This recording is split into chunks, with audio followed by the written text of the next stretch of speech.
What's up, everybody? Welcome to episode 35 of the Overview. I'm ChanManV, and I'm joined today by Fishstix over here, who's looking very nice and contrasty today. I like it. It's like it's the same exact setup. I don't understand. I don't know why okay, it looks whatever. so different, but it looks cool. I definitely like it.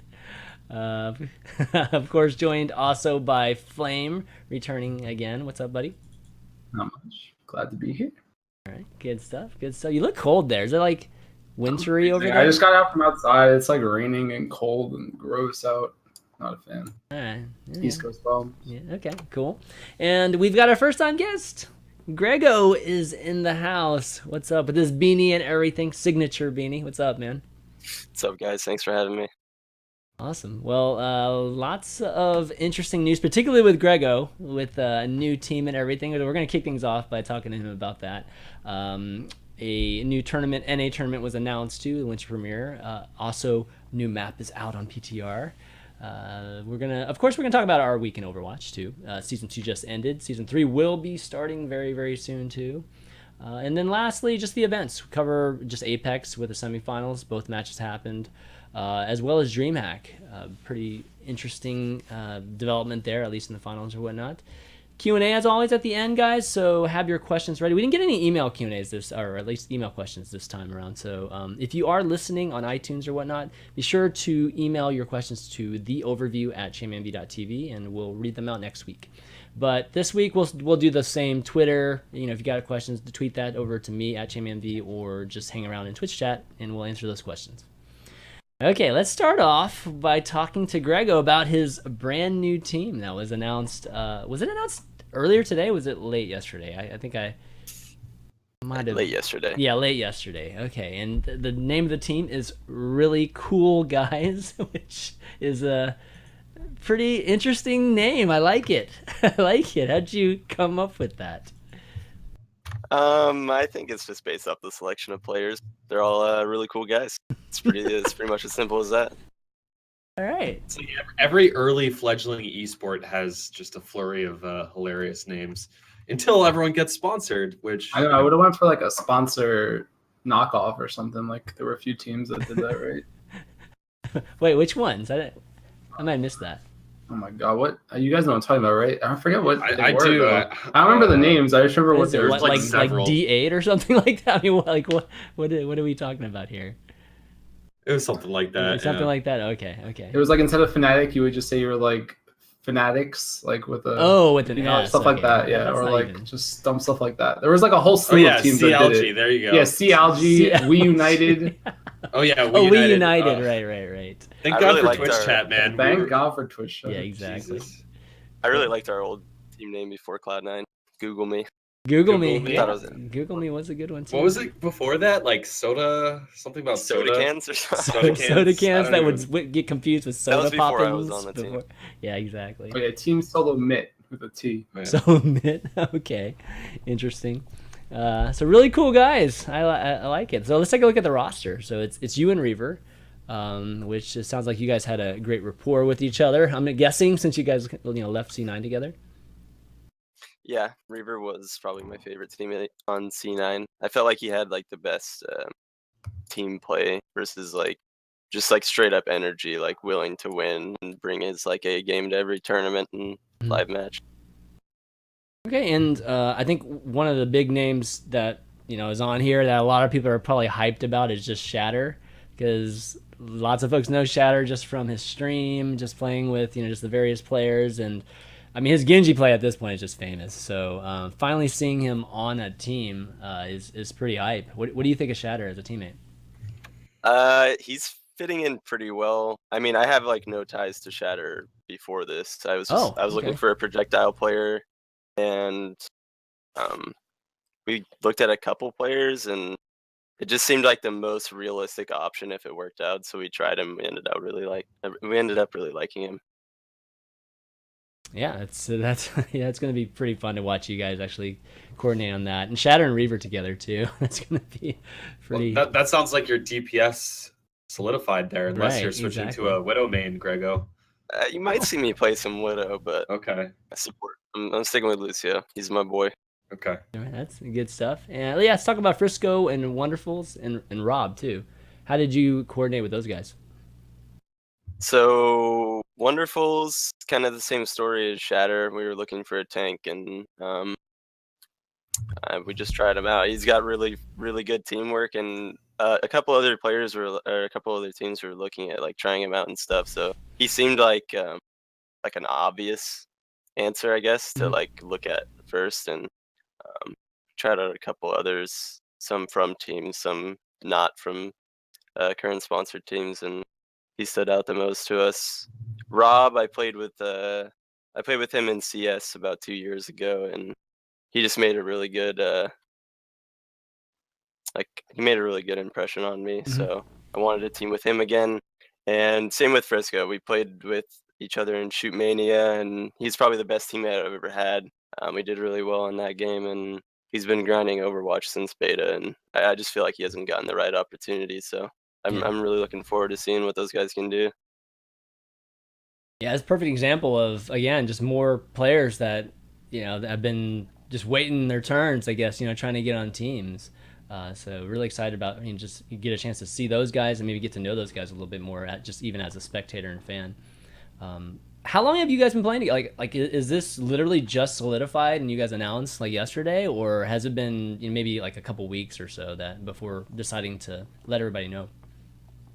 The roster just got, I guess, like for real solidified almost 2 weeks ago, and we've been practicing with this core for about 2 weeks. Cool. It hasn't been like an everyday thing because there's been so many teams like traveling out of the country that we can't even get scrims all the time. There's a limited amount of teams that we can even scrim against, and if you know the Overwatch scene, people cancel like every single day, and we're like, we're just trying to find scrims. We're just trying to get any scrims we can. So yeah. Is there any politics with the whole scrims thing? Like, I've never actually heard very much of it, but is there like any like, oh no, we're not gonna play with you guys? Like, just nah, you're not well known enough for us to practice against. Yeah, I mean, I think everyone's fairly aware of the pro Overwatch Discord, like all the purple names, which are the pro, quote unquote, pro players. Right. If any of those players want to scrim against us, we're cool with it. We'll give them a shot, and if they're not trolling us in scrims, even if they're not running the meta or something like that, then we'll continue to play them, as long as they're not. Usually, the teams on there aren't bad. Yeah. So first event for you guys, what's that gonna be? LAN event, I don't know. Online, we're playing the Alienware monthly melee. Cool. On the first and I think it's first and second. It's on the first for sure. Yeah, it's like this weekend, right? Yeah. Okay. 2 days. That'll be exciting to see. Wait, isn't that tomorrow? Starts tomorrow, right? Thursday. Yeah. Oh wait, yeah. Wait, never mind. I'm wrong. And then we're playing the Winter Premiere qualifiers. All right, so which yeah, are the 10th to 13th, I believe. Get to see you guys right away. Good stuff. Yep. Yeah, Ben, you got any questions? Oh, it's a pretty interesting mix of players. We haven't seen Frisco, I feel, on a team for a while, or Shatter, but most of these guys have been sort of bouncing around from team to team. Wonderful's on that phase Mendo roster from months ago. That totally played games. Absolutely, they played tons of games. No, they didn't really play, but no, it's good to see everyone coming together, and just goes to show you there's still pretty deep pool of players out there looking for teams, and we even have some in chat right now. But I think for you guys, like one thing that stood out to me instantly seeing this again was what is with Overwatch and having teams with players from different regions. Like almost every single team in this scene has a European and a North American, and it's a world now we've got game, Thai players. Like I've never seen this happen with any other team game before. It's actually pretty neat. I think everyone has the incentive to move, right? Yeah, that might be part of it. Wait, so Overwatch is a diverse game with many cultures, and it's accepting, right? Yeah. Well, and also it seems like the pings aren't too bad. If we are getting a lot of cross server play with at least EU and NA, that mixing up is not as big a deal as some of the other games were. That's kind of nice. That's for sure. I definitely wanted to build like like an all NA roster and just get that whole NA pride thing going on. But I mean, you got pretty close. it's hard. It's really hard to get like your best option on every role and with contracts and all that stuff. Like I definitely there's NA projectile players who I could have picked up and probably been very happy with, but it just made a little less sense as far as building a new team and starting from scratch, I guess. My eyes keep wandering over to the Twitch chat where Tailspin was very recently chatting. NA projectile players. Yeah, that one. Still wondering, Tailspin, where are you going, Ronnie? Exactly, buddy. We're gonna have really awesome dudes come out with Tailspin, heading the way on that one. But what are your thoughts also on just the whole league? Like, did you feel you had to create your own team before this league is announced, or did you have any feelings on that, or did that play no role in really just getting a new team together? I think it didn't really matter to me. As far as like, I wasn't building a new team based off of the new league. I was just building a new team based off of what I thought was the right thing to do. You know, when I joined Cloud9, we were doing really, really well, and I've always come to the same problem on like any team I've been on, whether they're successful or not, and it's like they seem to just implode from the inside out at some point. There's just something that like two players just either they're like calling over each other or they just straight up don't get along and it gets really personal and the improvement just doesn't happen as quickly as it should. So I wanted to build a team where none of that stuff would happen, but the players are skillful enough to where we can just like grow and be a really stable and continuously improving team. That's important. I mean, I'm sure the league is going to help with that, having a bit more structure built around it. But it still is the Wild West for Overwatch right now, and there's not a lot of consistency. So I think it's going to take a while for things to settle down. I don't know, FPS gamers, man. We just have egos. We all have egos. It's a problem.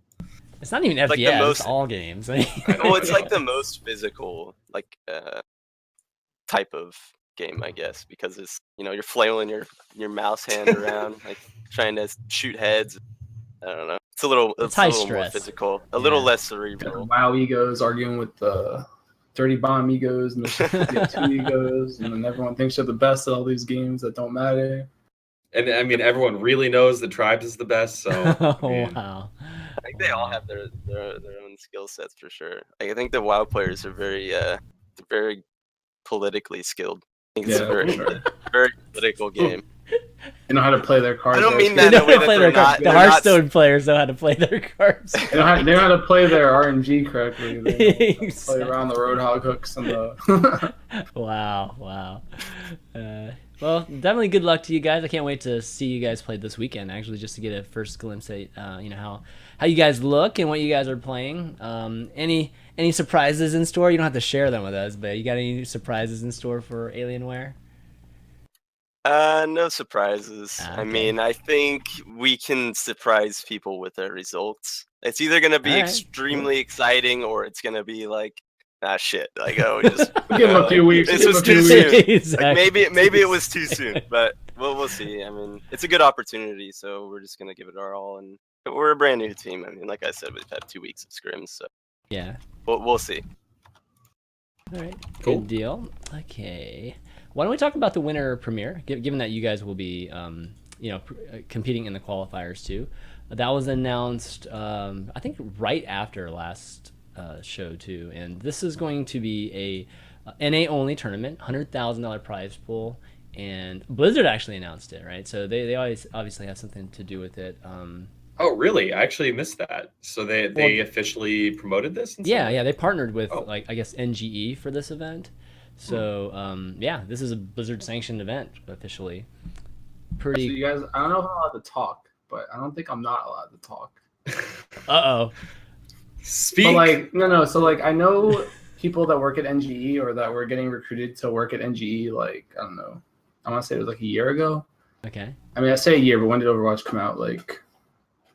Yeah, a year ago. I mean, the beta came out. Yeah, it was actually probably like a year ago. So maybe 6 or 7 months ago, they were like headhunting casters for like this org, and we were like, "What's NGE?" And I had like known friends that were like getting recruited, and one of them actually went there and is like working there now. But I think like they were creating like this organization, or like this organization was like going into Overwatch like with the intent of like being big in Overwatch, like this NGE org. Good for them. So they started hiring like really big TF2 casters to like try to train them up for like professional skills and stuff like that. So Okay. I don't know. I just know that they were like set on eventually becoming a big Overwatch casting or like tournament org. So what you're telling us is they're probably well funded, and they're going to want to compete with the DreamHacks and the ESLs and the yes, and the banana culture. Yes, I think that they're going. Okay, they're gonna go in. I mean, their website's very nice. It's very basic, but there's like snowflakes falling in the background. I'm a fan. It's endorsement right there. Exactly. You got snowflakes. Snowflakes in the background. I'm done. I'm sold. But you know, this yet another NA tournament. That's NA only tournament. It's weird. Like we go from none to like just a ton of them. At least 2 in a row, like in the month of December. So that's really exciting for NA Overwatch, and you know, exciting for teams like really cool guys too. As far as the qualifiers, I guess there's just an open tournament, and afterwards 8 teams will then advance into a round robin stage. That's different. So I talked to the TO a little bit because he wanted to like bounce ideas off me because I know people that work there. And you mentioned that now multiple times. I'm just saying I don't want to. I'm not affiliated with this event. Like I'm not working this event or anything. I'm just throwing this out there. But I think they wanted to do a round robin group stage with like 2, like instead of just 1, it would be 2. You'd play every team twice, and that would be how they decided seeds for the playoffs. So like, it could be really, really good. Because I don't think any tournament's done that yet. It takes a lot of time, but I'm not making promises, I guess is what I'm trying to say. Like, don't quote me. Okay, so you'd have to play every team twice. Wow, that's definitely different. Or just the teams in your group. Okay. Yeah, with 8 teams, you might be able to pull that off if you have like multi-day event. That'd be kind of cool. Is it just a best of 2 then? And then like overall I would assume, but that would make more sense to me, right? Like the way Dota does it, where it's 2 maps, then you get like 3 points for a win and then 1 point for a tie, stuff like that. I don't know. Yeah. Okay, I'm all up for new formats. All aboard the NGE train. Let's just see how it goes, man. That's definitely great. But 100,000, man, that's a lot just for an NA tournament.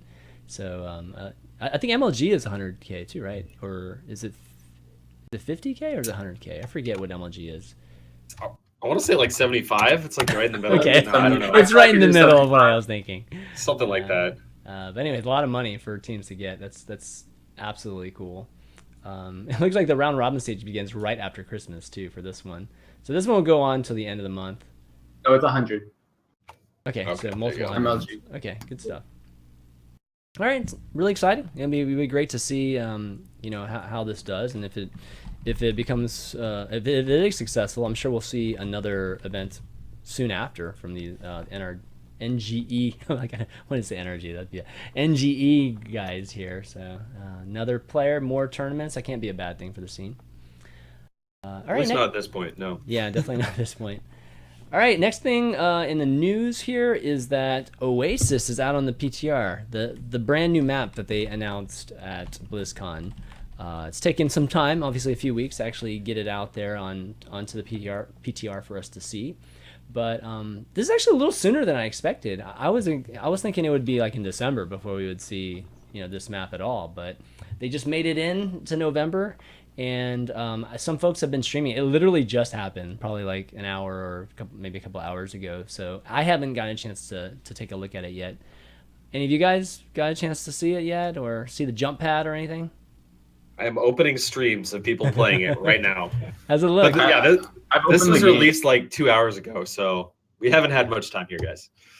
How's it look? I was watching some streams, and it looks beautiful. Yeah. I mean, personally, I love that whole like desert, palm trees and a couple ponds here and there, something like that. It looks pretty nice, Mirages, but a little futuristic as well. I don't know where that came from. I guess just Overwatch. The color palette it's somewhat Numbani-esque. I guess. But Are we gonna be definitely confusing a bit more this? tropical? Are we No, going to be it's more confusing tropical. Stuttgart and Nimbani again with Oasis? I hope we don't have that discussion again.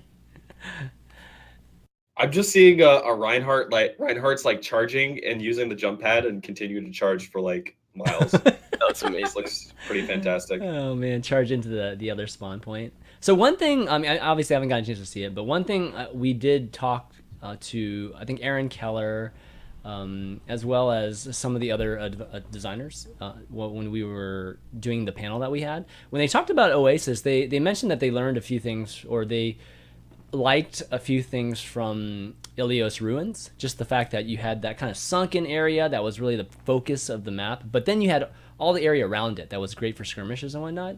And it sounded like they were applying that sort of design, or at least that kind of model, to this map too. I don't know. Can you guys tell? is there like a sunken area that's like the objective or anything like that? It looks more. The point looks more open than most other King of the Hill points. It's not really a confined area, so I guess it has that.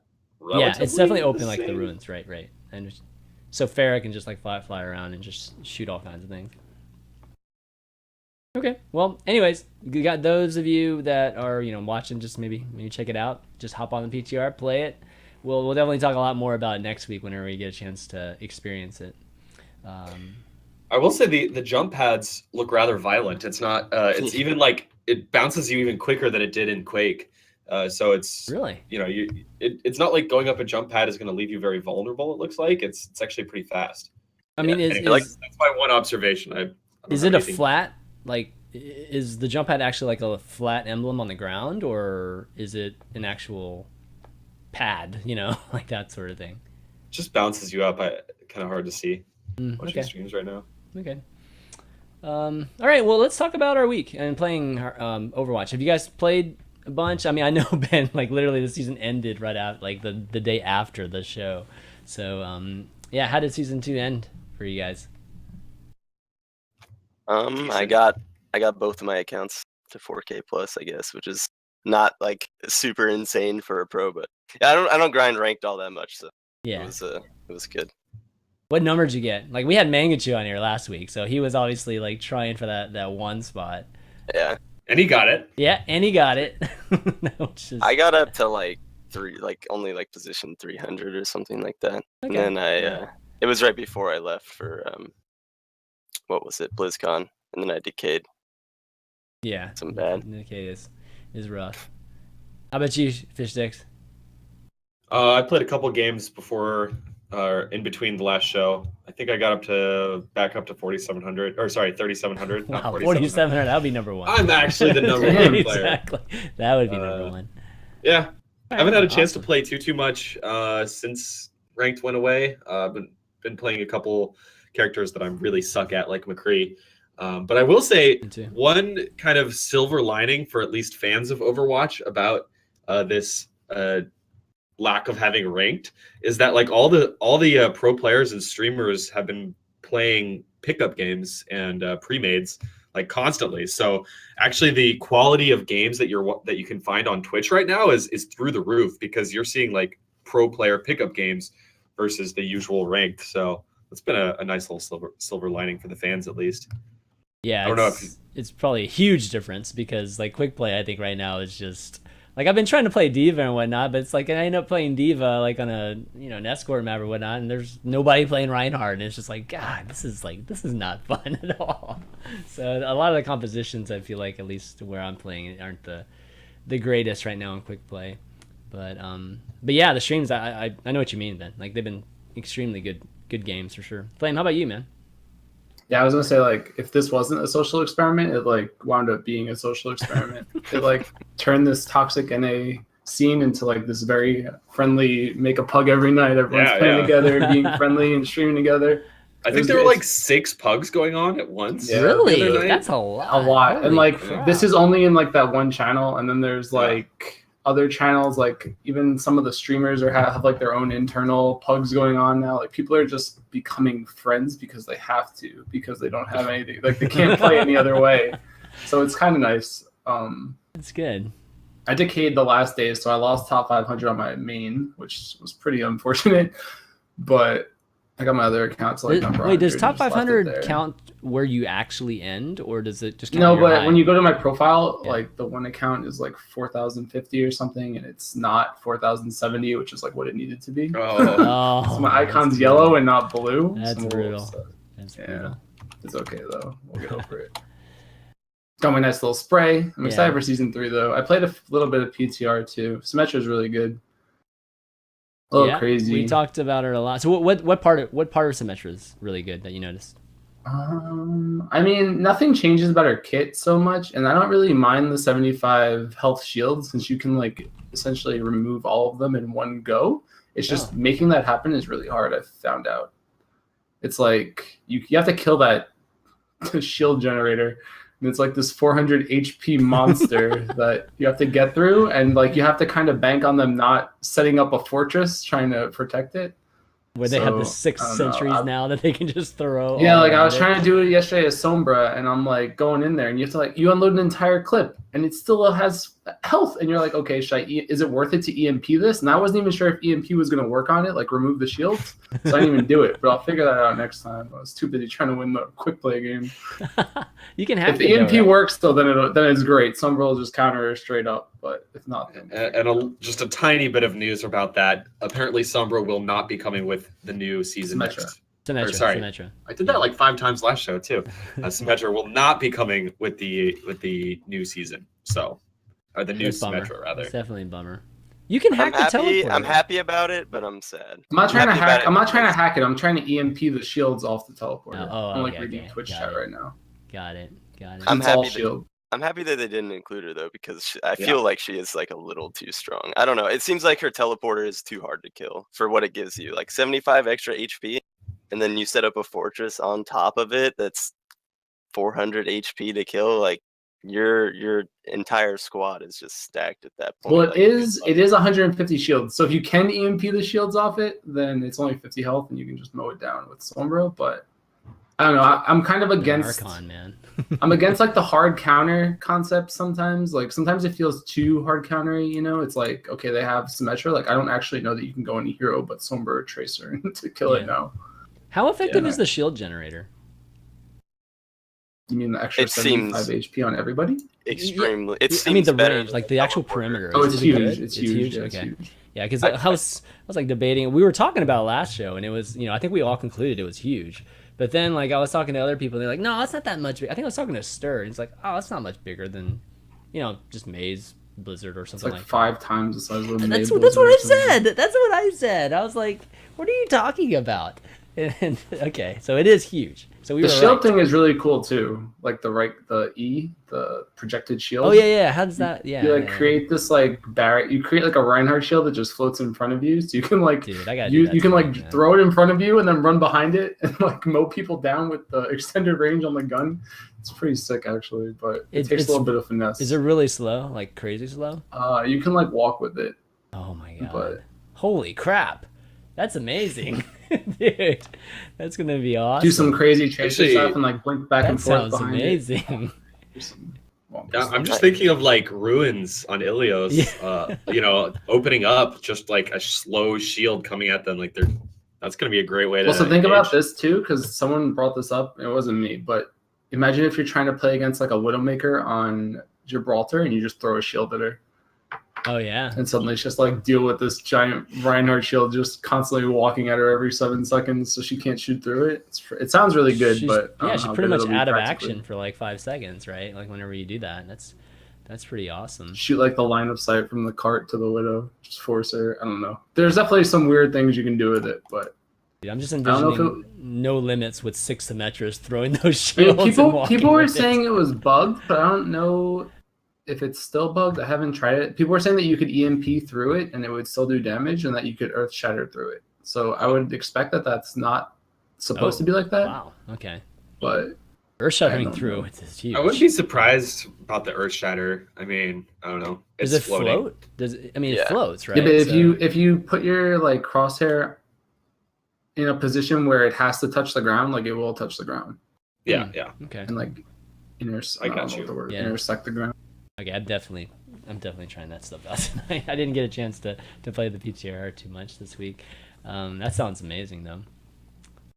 Yeah, What- I actually really enjoy her now. Like Mhm. I did not like her as a character. I didn't enjoy playing her at all before, but I think the shield gives her like the ability to actually 1v1 people or like stand her ground sometimes. So it's nice.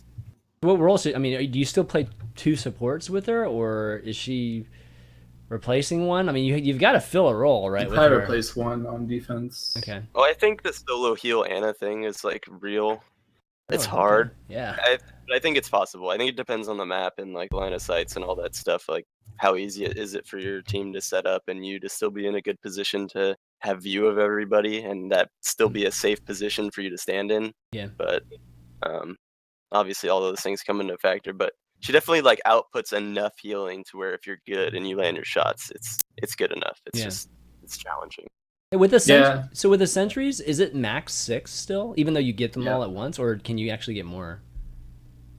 It's Max 6 This still. is max 6. Okay, yeah. you just get them all at once, though. Okay, cool. Okay, cool, man. I think that's You can all definitely those run things you comps said. completely around her is the thing. Some heroes it's like the same thing, right? Like you run Bastion, you have to like design your entire comp around Bastion. You can do the same thing with her for sure. I'm glad she's not coming to live because I actually feel like she's too strong. I think the shield generator is too good. I don't know. I just God, who would it have doesn't even seem like there's a point in putting down your teleporter first point anymore because the extra 75 health is just too good. I That's feel like kind of the makes weird sense. problem that they made too is that they like broke the ult because why would you? I don't know why you would ever run the teleporter either. yeah, there's no. I mean, the teleporter relies on you losing, and like technically losing a fight for it to be effective, right? Like that just in itself doesn't really make sense. It's kind of the same problem I have with Mercy Res, but yeah, I don't know. I think the shield is just like much better, much more practical, and like helping your team win fight. Who would have guessed that Symmetra would ever be a comp that you built around her? That's She's the Roadhog counter. You can't kill them when they have the extra 75 HP. Yeah, yeah, that's true. Okay, well, why don't we move on to events, guys? Oh, you have your last comment there? I was just saying I didn't even think about that, like countering Roadhog, but yeah, counters Widow too, a little bit. Yeah, extra shot there. Okay, well, why don't we move on to events? And obviously the big event that's been happening or been the storyline for pretty much for this segment has been the Apex League. And we're in the semifinals now, or at least they just completed the semifinals. We had NBS versus Kongdu Uncia, and then Africa Freaks Blue against the BK Stars. So why don't we talk about the Africa BK Stars match first, and then we'll save the big one with NBS and Kongdu until afterwards. So who ended up getting a chance to watch this match? I know me and Flame did. Did you guys get a chance to watch it or no? No, I haven't had a moment yet, unfortunately. Yeah, I did not catch that match. Yeah, this match was definitely an interesting match. One thing that really stuck out, at least comparing it to the other semifinals, was just there was definitely different compositions in this one. I think compared to the others, that was a significant difference in terms of what DPS characters they were playing. I felt like Genji and Tracer were almost exclusively played. Maybe you see a Soldier here and there. While the other one, it was like the opposite. Soldier was played a ton, and then you just see more flex, like just moving around with like Reaper and Soldier and whatnot.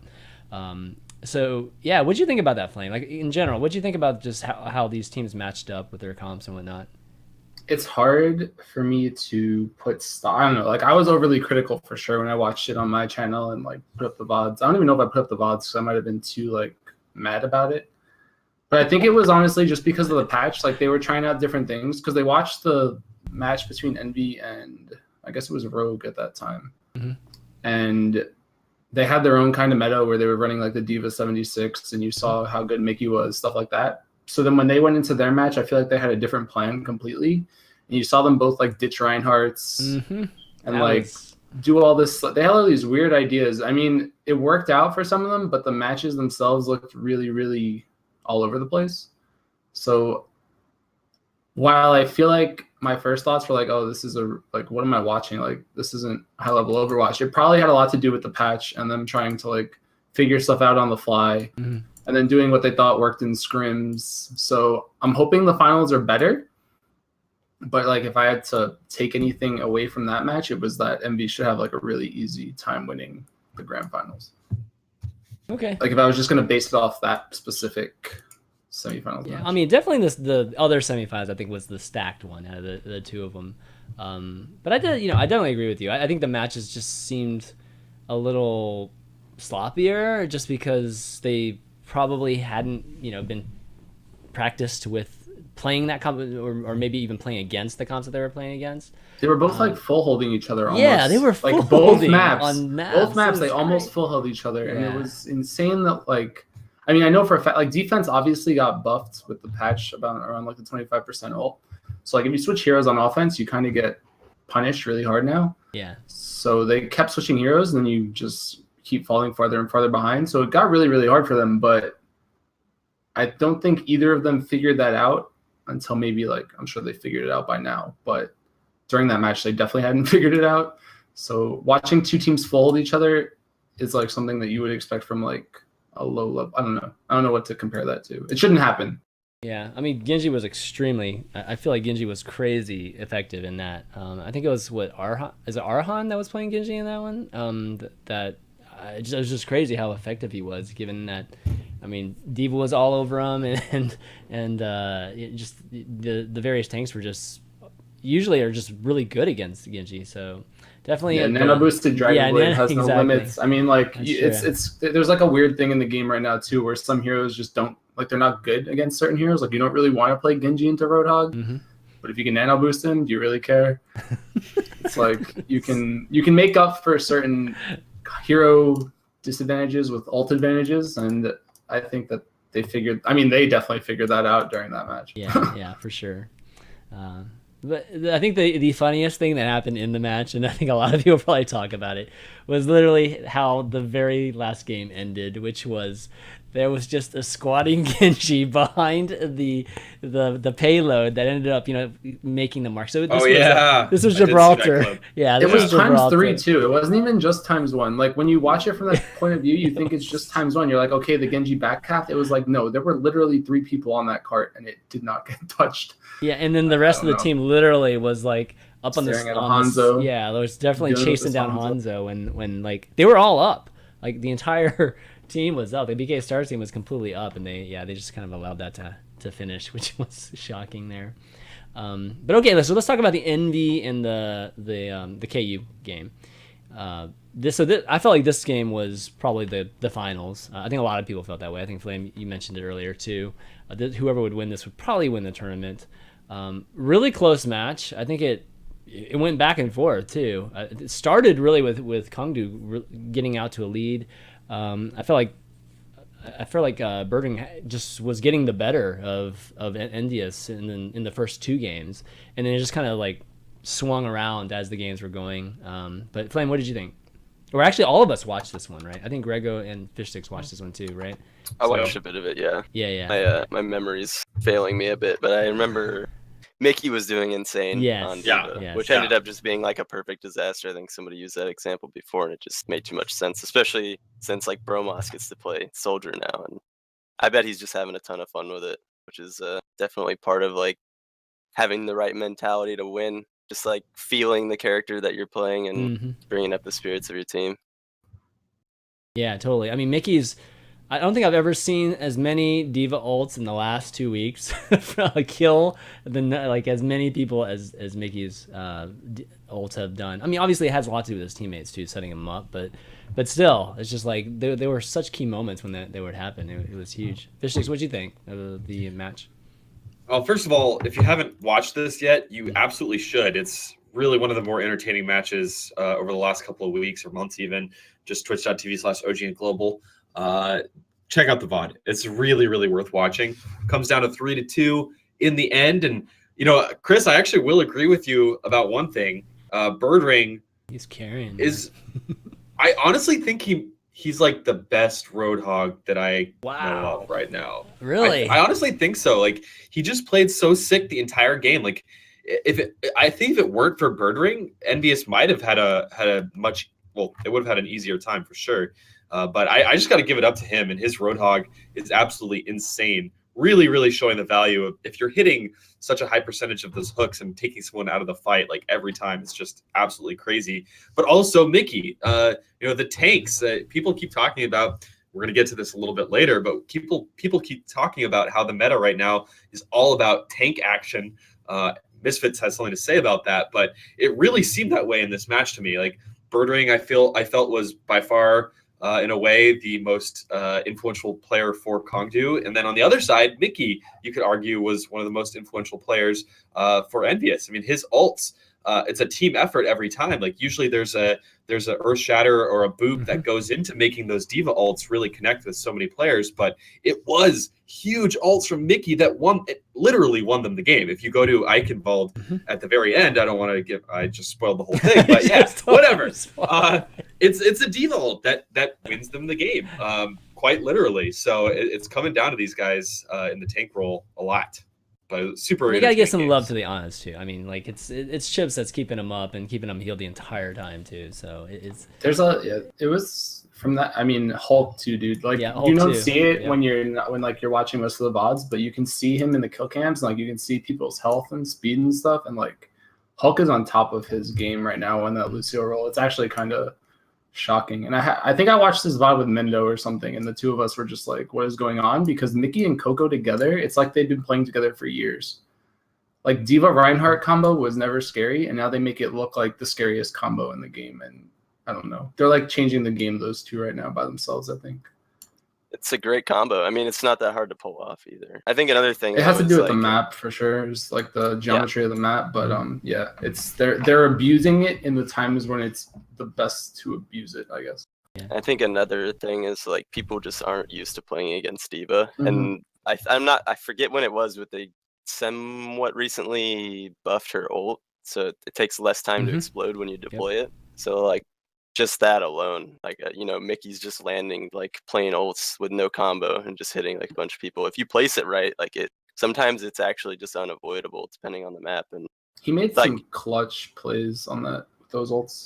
Yeah, and at the same time, like Blizzard's on the same point about Diva, like Blizzard's trying to remove. It seems like they're trying to get Lucio off of the must pick thing, but like now that everybody's playing Diva, the speed boost is so good for running away from that ult. Like you pretty much still need it. That's true. They won, I think, 2 maps actually. Now that like it's funny that you say that because NB won. Well, it was a 3-2, but the 2 of the maps, I think it was like Kings Row and something else, they won specifically because, or like it wound up coming down to Mickey getting a kill on the Lucio with his mech suit on. And it should never happen. And like you're talking so much about how Lucio is like the counter or whatever, you need the speed, but it was so, I don't want to say disheartening, but it was a sad way to lose when your Lucio is getting constantly slammed by these Diva ults. That said, though, I mean, I want to go back to the bird ring thing because I felt I was watching this again with Mendo, but we were talking about how there was a Diva on the side of KDU who would always be there to counter hooks. Like every time Timo hit a hook, the Diva would be there with Matrix to eat it and like charge in. But Mickey never did that. He would like focus on the backline way more than anything, and it hurt them and helped them sometimes. So they just had really different play styles. I think that was that was definitely the big highlight there too, was just seeing how one Diva is completely focused on killing Ana, another Diva is completely focused on countering Roadhog, and then you have just Harry Hook with his godlike aim. Like he would pop Soldier 76 visor and you'd think that he was just controlling his mouse. No, definitely a solid play from everybody on NV. It's just, those big moments, obviously, you just make like Mickey stand out or whatnot. But he was everywhere too. I mean, he was like harassing the soldiers, harassing backline, like you're talking. Yeah, you don't want to play anything against them. You're just afraid. Yeah. And then Chips in the back, just keeping him. Exactly. That's what I mean. Chips is like the anchor for all of that to even happen. So, really solid. Both teams, I think, played pretty well. Kong. Well, we talked about it, right? In an interview, KDU was saying, or at least one of their players, I forget which player it was saying that they never lost to Indy in any scrims. So I think a lot of folks were expecting KDU to win that. So seeing NV not only beat Rogue, but beat KDU too, I mean, is Mickey going to get signed or what? I mean, at this point, it's kind of crazy to imagine them not playing it. I mean, one thing to note, like I did want to ask you guys is, Do you think they can play any other comp right now outside of the Diva comp with Mickey? Because, what happens if Africa Blue comes out with some kind of crazy comp that actually counters what they're doing come the finals? Would they be able to adapt at all? I mean, in the World Cup, we saw Mickey play almost entirely Zarya. Yeah. And Zarya's actually taken a little bit of a hit in this most recent patch. So I'm not really sure what other heroes he plays. It's a great question. If Diva got suddenly nerfed or something like that. I mean, it's not going to happen. That's not going to happen, but maybe they come out with some kind of crazy comp that would force at least some type of adaptation on Envy's part. I actually don't think I've seen him play anything but Zarya and Diva, now that I think about it. Timer says he's really good at Hog, but I haven't seen it. Okay, so basically all the tanks, all the secondary tanks. Yeah. I wouldn't be surprised if Harry Hook stays on Lucio and they just pick up another projectile. Just easier. Maybe like a Shadow Burn or something. I don't know. Another superstar. Wow. Okay. Yeah. No inside information. No. Okay. I was gonna say. Just a guess. Wow. Shadowburn, really? News here. No. That'd be too bad, man. Harry Hook seems like he's having a great time playing. I think Taimu is the one that's gonna have to make. I mean, I disagree a little bit, but I feel like it's Taimu that has to figure out more roles and stuff. Like they need a Genji player. I mean, I guess that's what Grego was trying to say, but I don't know that they need to. I'm like loving this Internet Hulk Lucio for some reason. Yeah. Mm-hmm. So I'm not sure. And Harry Hook's aim is like so crisp. Like you could watch from his point of view forever, and you would never feel like, oh my god, what is this guy doing? You just be like, wow. So I don't know. I feel like if you could get Taimu on on Pharah like really well, or Genji really well, not that he can't do that or he doesn't want to do that, but if they can make that swap, or even I don't know, they need someone that can do it obviously. But I think for this patch, going forward, it doesn't seem so dire, like they need it now. Mm-hmm. So they have time, but I'm pretty sure Mickey's temp, but I think I heard an interview, right, that he didn't want to come back. I'm not sure though. Like I think he might be at MLG, but I don't know if that's even confirmed. Oh, really? Okay. Yeah. Well, if it is temp, it's going to be a great run. That's for sure. Yeah, they're in a good spot right now. They should finish it out. Yeah. I'd be shocked if they didn't. Didn't Africa Blue lose to? Did they lose to Reunited earlier? It's a different patch, different life. Yeah, okay, just a different game. Yeah, that's true. Yeah. Okay, well, why don't we move on to Dreamhack? That obviously happened this past weekend.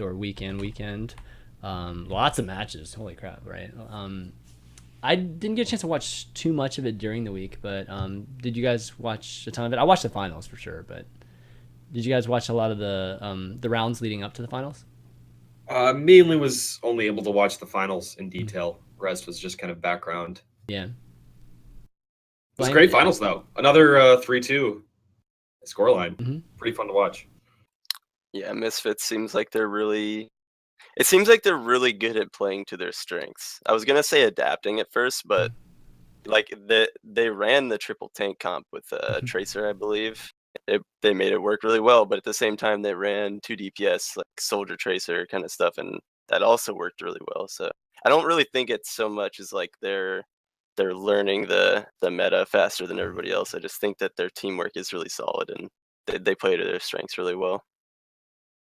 Yeah, honestly, at this point, people need to stop underrating Misfits. They've won more tournaments than like major tournaments than any other team at this point, and they did it this time in a really impressive fashion. So over the course of the last 2 weeks since this new patch, week and a half, however long it's been, I don't know, 2 weeks, everyone's been talking about how it's the tank meta. Everyone's running triple tank. We even saw Fnatic try running quad tank with 2 supports. But here comes Misfits out of nowhere, bringing out triple DPS. And this was Tracer Genji Widow comp that they played probably about like, I want to say either a third or like half the time during this grand finals versus Fnatic. Fnatic, mind you, mainly running triple tank.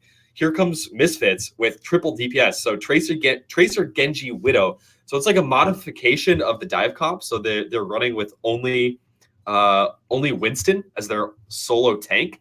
And this basically allows them to dive with Tracer and Genji. And then while Tracer and Genji are in the fray, jumping around, taking everyone's attention away. There's a Widow sniping from the side. So Zebasai played a ton of Widow in this grand finals, and they won. So after people basically bitching about triple tank all week long, here comes Misfits turning heads, and I feel like they're always going to be the underdog for some strange reason, even though they just keep winning.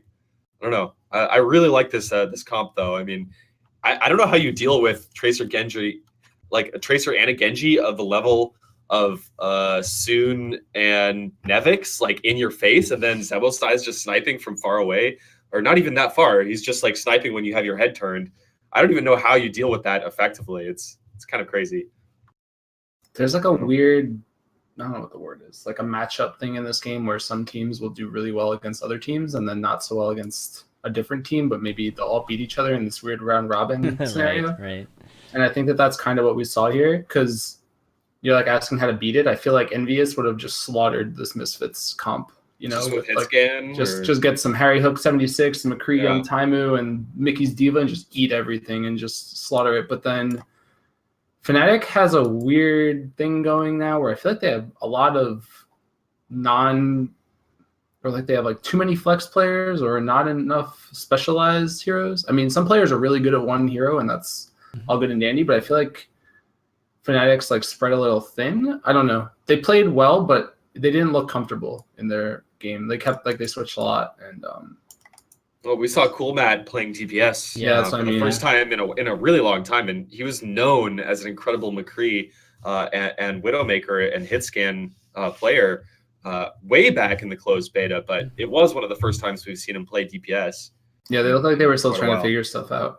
Meanwhile, Misfits, like, they won King of the Hill so convincingly. They would win fights that they shouldn't have won just because Soon is insane. Soon had amazing. Having a Zarya that can play Widowmaker and Pharah like Zebo is incredibly valuable right now, especially when you consider the fact that like Nevix and Soon are as good as they are. It's like you could argue that Zebo should be one of their main DPS players, but he's still the third best DPS player on their team, but he's still better than a lot of main DPS players on other teams. They have a lot of talent on that roster for sure.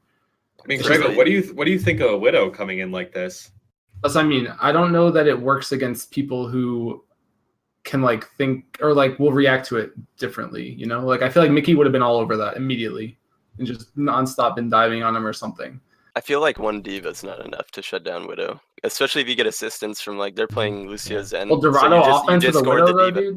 It's like it's a Dorado offense with Widow isn't even good on the first point. Exactly. Well, that's what I mean. That's when he ran it, and like that's when he went off, and it worked for them. So I mean, I agree with what you're saying, though.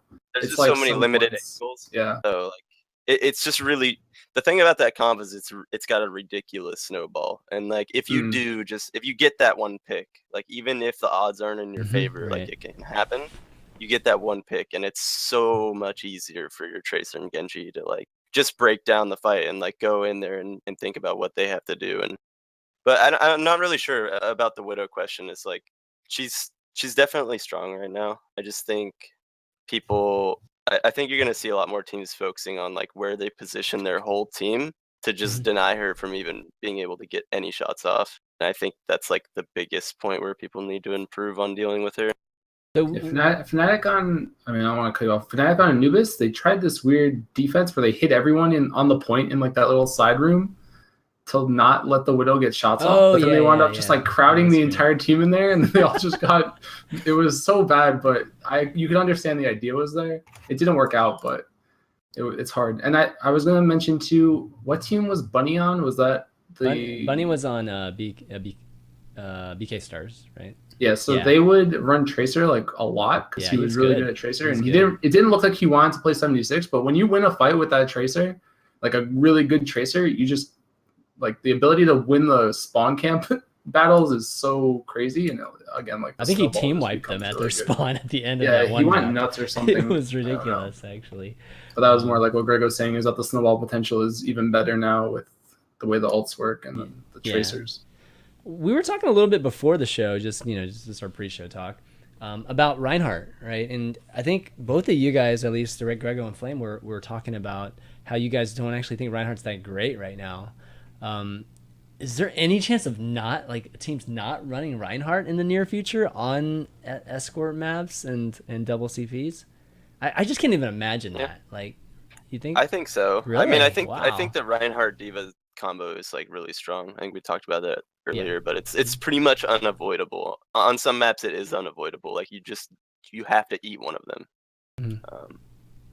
But that being said, like with all these tanks, like Reinhardt's effectiveness gets reduced. Like he doesn't just pin somebody and get a kill now. He pins somebody and you have to finish him off. Or at the same time, since people are running all these tanks, May's really, really good, and May counters Reinhardt pretty hard. He's just really easy to wall off. So I could see people just being like fed up with having to like play Ryan and just being like, screw it, just like put me on Diva. Like let's, I mean, not to Roadhog mention the Diva fact Zarya. that not to mention the fact that Roadhog has become more and more popular, Diva has become more and more popular, 76 more and more popular. If you have those three on a team, the Rhine Shield literally It does.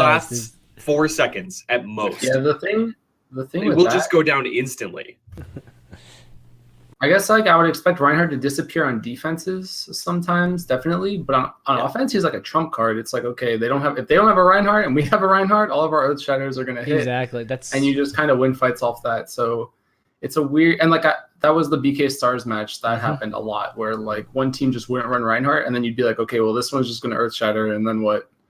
So it creates this weird dynamic where if neither team is running them, one of them should have switched already just because of the advantage you get from having one. Even if the hero is doing nothing but Earth Shattering, it's still good enough to win fights. But I mean, I can definitely see a scenario where you wouldn't want to run it on defense. Right. No, that's a Reinhardt dream. When there's not an opposing Reinhardt, exactly. It's ridiculous. Maybe Symmetra's going to block it now. that's possible. I mean, it's all about blocking the Earth Shatter, though. So if her thing doesn't block the Earth Shatter easily, then it's not as great. But all these fights, I feel like, are coming down to whose Reinhardt shield comes down first and then gets Earth Shattered, and then Diva ults kill everybody or whatnot, right? Like a lot of those matches, at least in the Envy game or Envy series, came down to that. Well, there were teams like straying away from Zarya too, and Yep. I mean the way you counter the Diva Earth Shatter combo is just bubble your Reinhardt, right? So okay, yeah, that's true too. it's eventually people will figure it out, I guess. Yeah.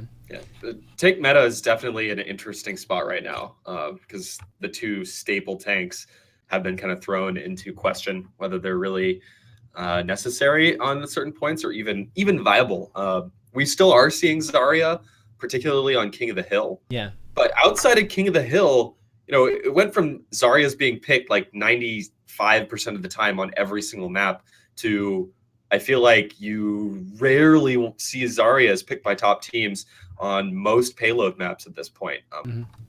Not sure about the 2CP, but yeah, it's an interesting time for the tank meta.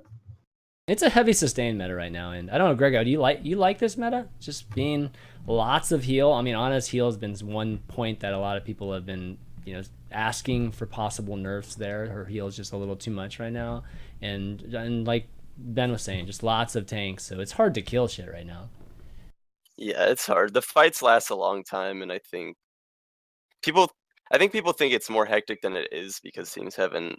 The first couple of days when the patch came out, teams didn't really know how to fight with the comps. Like they're kind of scrambling around, and it just looks like a bunch of tanks on top of each other. Like I think the comp more benefits from like you're running so many tanks and you're running the Ana. Why are you not just trying to stay alive? Because that's what the comp's good at. And I think you're gonna see a lot more teams have more like a lot better positioning and like how they approach a team fight, not just like their positioning on defense or something like that. Yeah, there's a lot of times where I feel like people go for fights on defense where it's just like if one of you guys just stalls the cart, that's good enough. Like you don't need to go fight with this comp.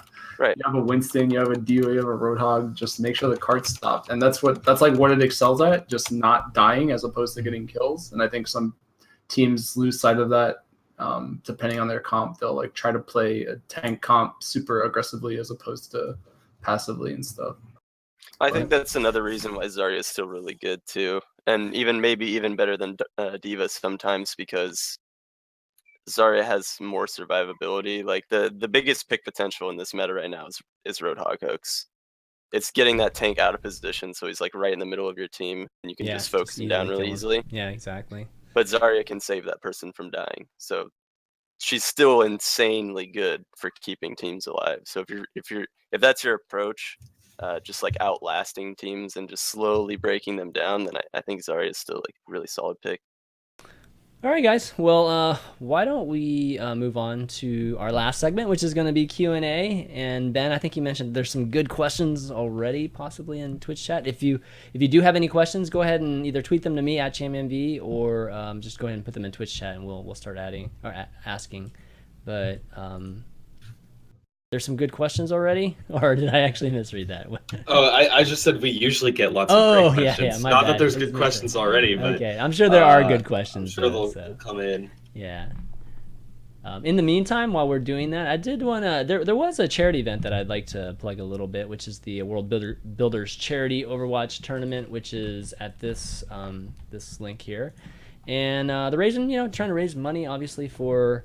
Actually, I forget what the cause is actually for. I think it might just be general charity, but they have two teams, the Penny Arcade team and the Secret Hitler team, kind of playing each other. So that should be a lot of fun. And so far it looks like they've raised about $6,000. So, Overwatch and charity, actually there's quite a few teams. So definitely check that site out. And I'm sure those matches are going to be pretty fun to watch too on the World Builders Twitch channel. So charity and Overwatch, always a good thing. Definitely a good thing. All right, another thing. Let's see. Any other questions here?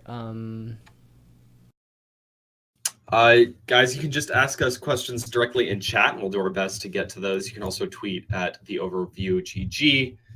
There is an email as well. What is it again, Chris? The email is just the overview at ChanManV.tv. Someone asked who's the coolest guy in Really Cool Guys, and obviously that's me. Obviously. The leader of the cool guys.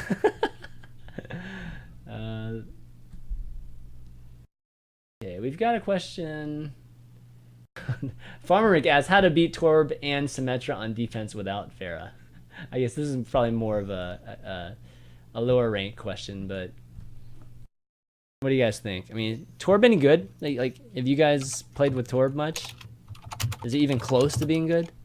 No, he's good. It's just he's differently good. I don't know. I think teams haven't experimented with him enough yet, and they think he's just like a bad tier pickup. But if you can get Molten Core up on either side, I'm talking offense or defense on some payload maps, it's actually insane. Mm-hmm. It depends on if they're running Zenyatta, obviously, but I played a game once. I don't know. It's a small sample size, right? But if you're pubbing and you don't know how to win and your team's like trolling, just go Torbjorn, and eventually you'll get Molten Core. And your team just has to win one team fight, and then you build a turret somewhere, and then the next fight you'll just Molten Core, and it'll win like no matter what. I'm convinced that Molten Core is like the most broken thing. Yeah. I don't know. The hero's good, and the armor is really good, but.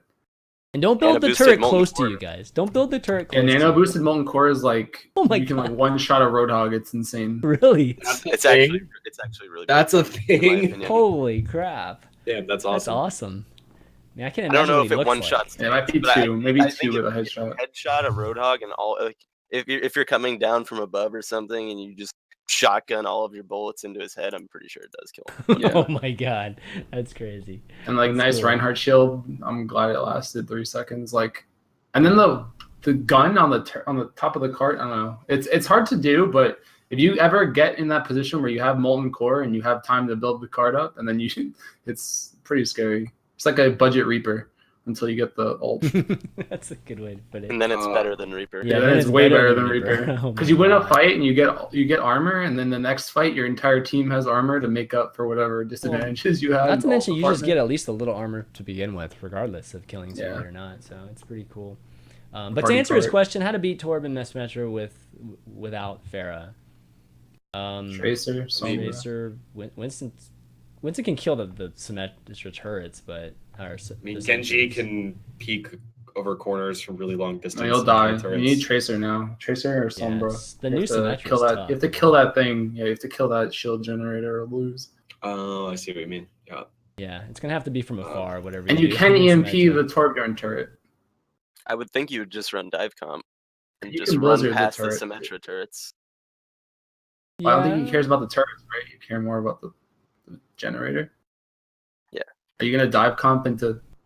I guess if they centuries? have all The room of if they death, have all basically. 6 turrets in there. Yeah. Well, I mean, if you dive comp and you're running on Winston, there's no Symmetra. That's what I mean. turrets in You there, need so. a Winston just to wipe those sentries out. Even though he dies to Symmetra probably straight. Yeah, he'll up. die to Symmetra before he gets the 400 damage on the Exactly. shield generator. Don't you worry. Well, no, I mean, you run your whole team in there and he takes out the turrets. And We're talking about one character. Whole team needs to take out one character. Toolkit. Switch your entire It's comp crazy, to dive man. comp and kill the turret. Exactly. That's Oh, very Symmetra. good hard in pubs. I don't like that question, though. I'll say that. It's hard.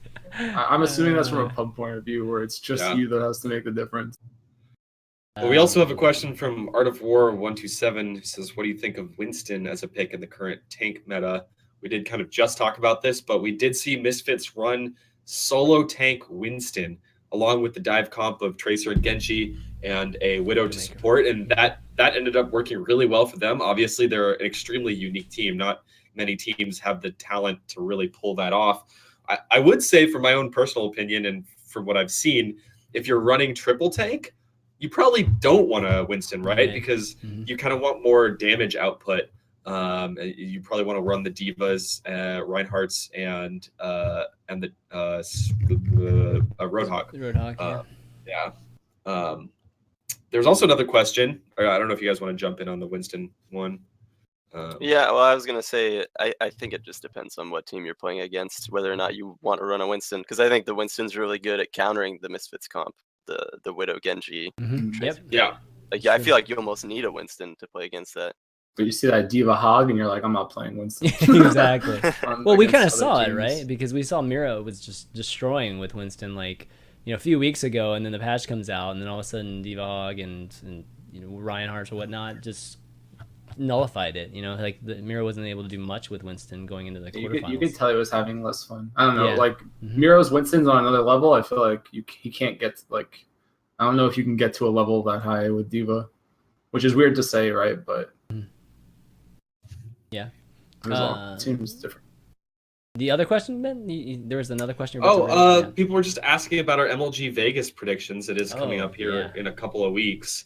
It's the next major tournament, really. Well, I guess there's MGA, but it's a little bit smaller. And of course, the MLG Vegas lineup is FaZe Clan, Cloud9, NRG, Rise Nation, Fnatic, Envious, Liquid, and Complexity.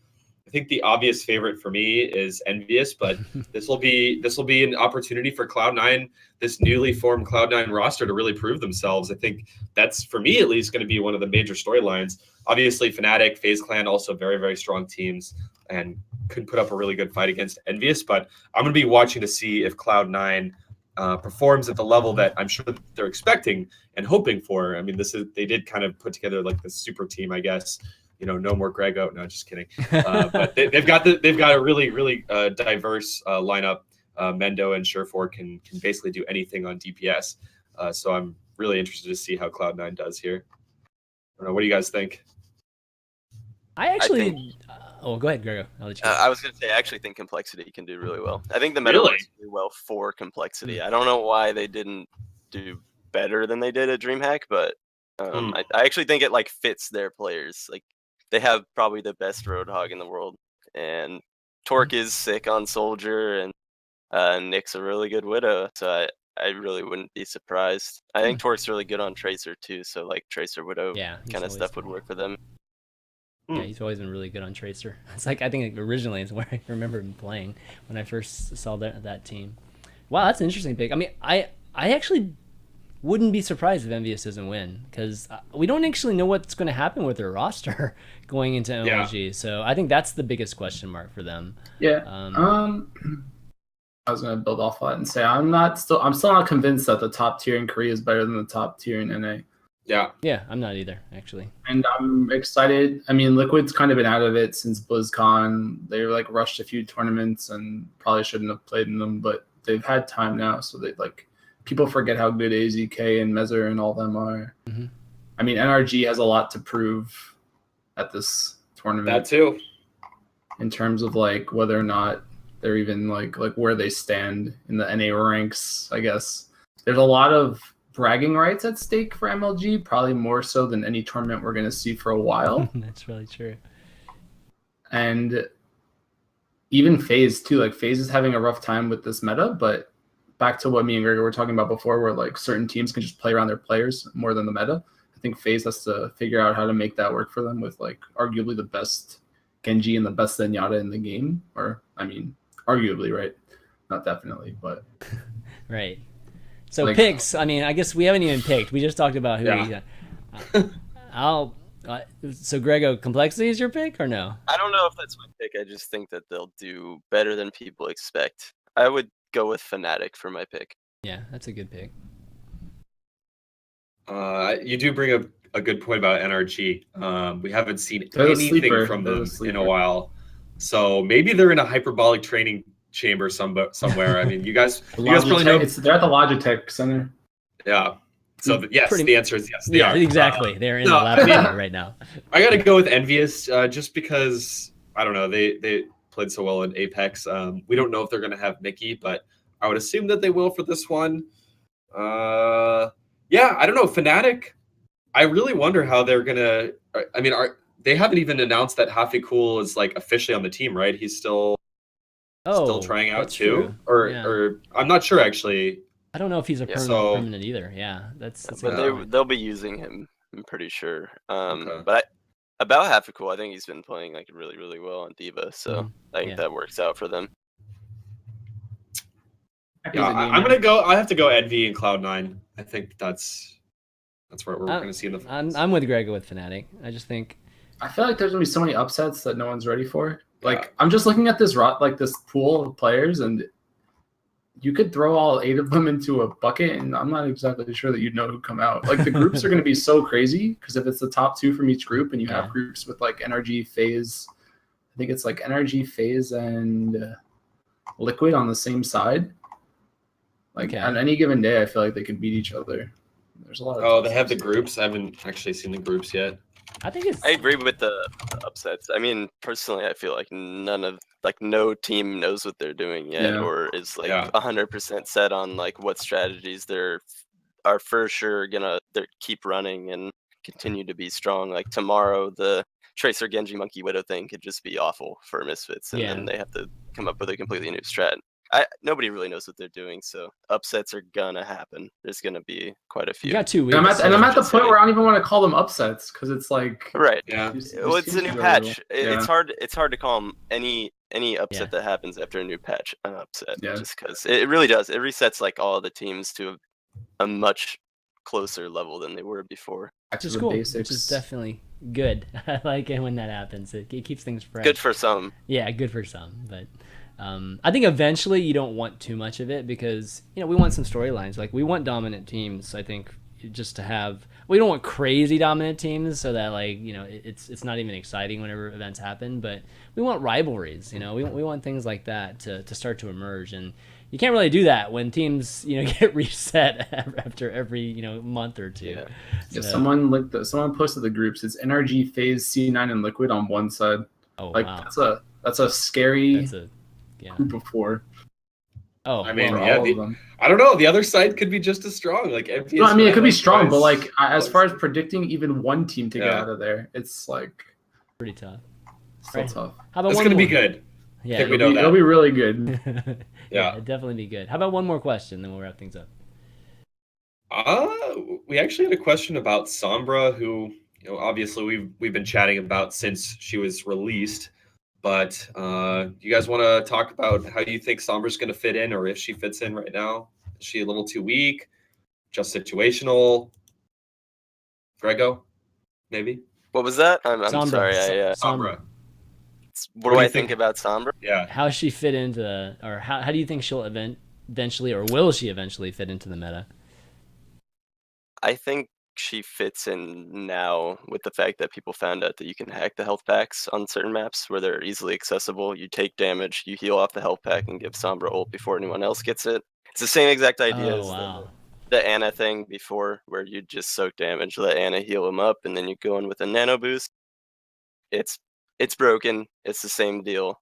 It's gonna happen. I think players are gonna run the Sombra for that reason only. It's probably one of the best engage ultimates because it's easy to get off. It's huge AoE. You just run in there with stealth and pop it, and nobody can use any of their abilities. You just kill the Ryan. Ryan can't shield. What is he gonna do? Exactly. Can't charge. That's yep. Exactly. But still stronger on capture point and Koth though, right? I would still imagine. Right. It's really good on capture point attack. I think it's even good on defense. I think you have like the option of running dive comp against it to just have like a strong opener before they even have the option to get her ult. But if the other team's running like a standard Reinhardt comp where they slowly poke and try and get kills that way, like Sombra can still get her ult before anybody else, before they take the point, and then you snowball off of winning the first fight with Sombra ult.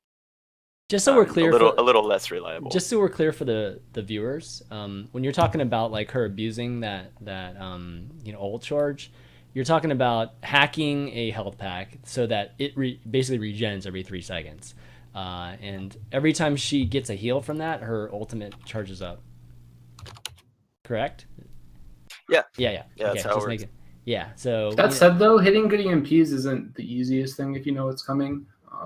If the defense knows it's coming, and I think something else to point out is that, like, you run dive comp against it, but if you don't win on that first push, like playing dive comp without health packs is really, really hard times.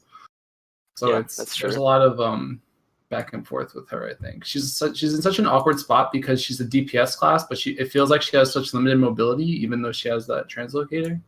It's like you're all in every time you come out of invis, and then if it doesn't work out, you just backtrack out. But I don't know. She'll get picked. It's just I don't know who's gonna pick her and what you're gonna replace. Because I personally think you should ditch a support for her. Yeah, I agree. I mean, on defense with like a single healer Anna and then like a bunch of tanky May, Roadhog, Reinhardt stuff and just play around that. But I think solo healer Mercy is still very real too. I mean, her healing output is ridiculous and very consistent. So yeah, and her regen is super fast too. So it's Mercy on specific maps too is just really good. I mean, like teams haven't been running it, but I don't know why we haven't seen more 76 Mercy on Hollywood defense. This is great. Like I mean, so we're talking about so many characters right now that could be viable in different comps, different maps, and having a very fluid type of meta on the different maps is, I think, what we want from Overwatch. We don't want static. Absolutely. Metas. Yeah. So, it adds more strategy to teams going into matches and whatnot, and Blizzard's done a great job so far. Is it bad that I don't want the qualifiers for Winter Premiere to happen? Because I'd rather just go into MLG completely blind. That's true. Everyone just comes in like, oh my god, I don't know what they're going to do. And then it's just like a big slugfest of teams running ridiculous comps against each other. Well, is everybody playing in the qualifier, or are there just like invited teams? I mean, they're invited teams though, right? They're automatically in the group, or is it just? Ooh, maybe you're right. I don't know. Yeah, I don't forget if it's like the 18 teams. I'm honestly not sure. Because if there are some of those teams don't have to show like anything, then they won't show anything, right? But I know what you mean. That would be pretty cool just to have just a nice break between just like some practice time, and then whenever they get to a big tournament, it's just like, oh wow, this is cool. Okay, well, why don't we wrap up, guys? I know, Ben, you got to get going. So why don't we do some shout-outs here? And Grego, it's amazing having you on, buddy. Like, I've been wanting to have you on actually for months. So, that felt like this was perfect time to have you on with the news of the new team. And we had a lot of fun with you. So, got any shout-outs or that you want to do, or where can people find you? Yeah, no, thank you guys for having me on. Yeah, it was a pleasure. And the shout-out's just my new team, basically. We're going to kill it. Just trust me. Have faith. Hell yeah. And you can watch this new team play in the qualifiers. The Winter Premiere qualifiers, Thursday? you can watch us play on the 10th to the 13th, I believe are the dates. And then Alienware Monthly Melee. Oh, yeah, Alienware, right. Alienware Monthly Melee is on Thursday, 2 days from now. All right, guys, really cool guys. Really We're cool. gonna see them, Really cool guys. We're going to see how they shine in a second here. A couple days. Really cool guys beats the hell out of my dong, man. So so is it real? Is it RLY or is it really like the word really? Really? Okay, that's really. I don't know, I just put People have the been using abbreviation. RLY. I'm just like, I should make sure. I think that's what it says on Gosu. Yeah. Flame, shout outs. Where can people shout find outs to my stream. Shout outs to all the people who watch my YouTube content. And shout out to you guys and there's been a lot of help, I think, that hasn't been talked about on Twitch. Like a lot of streamers have been like throwing around their viewers. Yeah. And it's been very positive, I think, in the end. Like I have a lot of Adam emotes in my chat, and I don't know how I feel about it, but they're very nice emotes. But I just mean like everyone's throwing toasts and stuff to each other, and like I get a lot more diversity out of it. Like people like Poke and stuff helping streamers is really cool. So shout out to them and the Twitch community. And yeah, that's all I got. Yeah, I mean, it's awesome to have the community. You know, this is the Overwatch community, a streamer community, player community, whatnot. It's great when we see folks, you know, just helping each other out. And I'd like to hope that it lasts forever. But this time, I mean, at least in the beginning, and this nice awesome time, it's awesome. I love seeing it for sure. Fishstix, shout outs. Where can people find you? Hey, I don't even know if it's honeymoon phase anymore. Yeah, it came out in closed beta over a year ago. True. It's been over a year. Streaming wise, I still think it's kind of honeymoon period. You know. True. I agree. It's awesome. Make sure to tune into Alienware. Starts Thursday. Then we've got there's actually the Masters Gaming Arena tournament happening at the Gfinity Arena in London. Cool. That's taking place. It's the 7th and 8th, so not this weekend, but next weekend. So that's got Rise Nation, Fnatic, NIP, and Kongdu Panthera. Should be an interesting little tournament. Then MLG is the weekend after that, which is, of course, 8 teams from North America. It's going to be really, really interesting. Then you've got the Winter Premiere coming up. So a number of tournaments coming up really soon. Actually, of course, OGN Apex Finals. We're going to see if Envious can keep the streak alive and take a win there pretty soon. So plenty of stuff to watch. As always, make sure to go subscribe to the competitive Overwatch subreddit. All of these tournaments get posted about. There's actually some pretty cool resources that have been posted there recently. There's a really good aim training guide that was pretty cool to check out. And yeah, I'll leave it there. Go to subscribe to the subreddit, and we'll see you next week. Yeah, and I'll add on to the whole our competitive Overwatch subreddit. There's actually a performance tracker sheet. It's actually really, really cool that, you know, if you guys want to, you know, check it out, add some of your data to it. A lot of people, I haven't actually used it personally, but I know a lot of people have used it, and they actually really, really enjoy it. And it really helps them, you know, improve as players or whatnot, and just help them kind of give a better sense of like how they're doing versus the stats that we do see from the Blizzard side and just the other sites that basically scrape the Blizzard site. I mean, it's a little bit more detailed than that. So yeah, we need the graph. What is that? We need the graph in game, the SR tracker. Yeah, the SR tracker, exactly. We need that graph because that's like one of the coolest things. I need to see my trends, you know. Yeah. Do I ever get more points? Yeah, no, like in Dota you can see like how well you do every average Wednesday or something. Oh, really? Or, like set your win rates specifically on Saturday over X amount of time. It's really useful. It's like It's like you realize like, I have a 20% win rate on Sundays. Maybe I should. We talked about this last week, right? Like, okay, when it reaches 11 o'clock, we just stop there's a playing. specific time. Exactly. If you could see after 10 o'clock you lose every game, you'll just stop playing at 10 o'clock. Yeah, it's so good. So good. But anyways, round up the shout outs. Thanks to the three of you guys for doing the show. It's been awesome. All of you guys for watching, of course. Those that listen to the show on podcasts, it will be available on iTunes. You can actually check out or you can go and find the overview right now on iTunes if you do have an iPhone or an iPad, and you can do that by searching for Overwatch and go obviously click on the overview. If you do like the show, please leave a 5-star review as well as some nice words. It helps other people find the overview, other folks find just this awesome podcast. So if you do want to help out the show, that'd be amazing. And you can find the VODs if you missed the beginning of the show on YouTube. Also, youtube.com/ChanManV. I'll post that up later tonight. And that's going to be it, guys, for this week. We'll be back next week as usual. But for Grego, Flame, Fishstix, and myself, ChanManV, we'll see you next time. Later.